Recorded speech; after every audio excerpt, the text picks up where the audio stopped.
whenever I had my old hearing aids, and this is actually kind of embarrassing, but girls would come up and talk to me, and I would have to fake like I could hear them.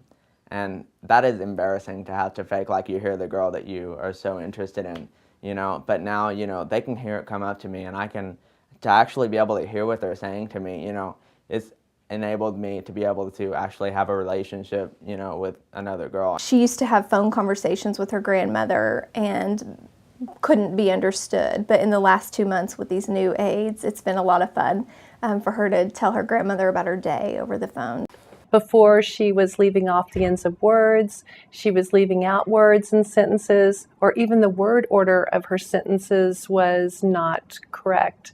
And we switched over to the NAIDA hearing aids, and it's the most significant progress that I have seen in a child's expressive language. I couldn't hear the coaches, so they had to yell at me. He's pretty involved in sports, and he loves baseball, and I always wondered how much he missed out on the field, you know, what the coaches would say, and they wear their helmets, and this was the first year he got to wear his hearing aids, and I think it opened up quite a bit for him.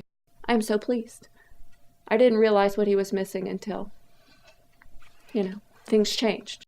I'm a speech-language pathologist, and I had the privilege of collecting the speech and language data. And it was pretty amazing what we found, because kids really talk like they hear.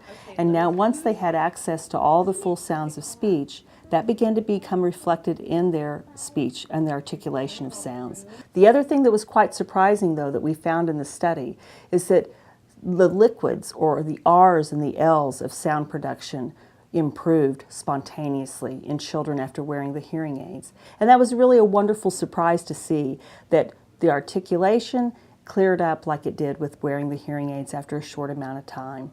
So kids really do talk just like they hear. Many contemporary digital hearing aids claim that they now have receivers or the capability to amplify sounds out to 10,000 hertz, and that probably is true for the receiver or the speaker in the hearing aid.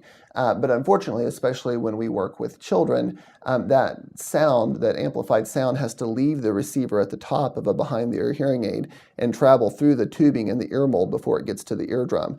And as it makes that trip down to the eardrum, those high-frequency sounds above 4,000 hertz really roll off. They're really reduced or attenuated. So by the time they arrive at the eardrum, it's less likely that they'll be audible for the child. I have no reservations on fitting SoundRecover on infants. I have routinely fitted SoundRecover on very young children, infants and toddlers, with great success. Both my research experiences and my clinical experiences have led me to believe that hearing aids with frequency lowering technology should be considered as a standard for all children with hearing loss, regardless of degree of hearing loss.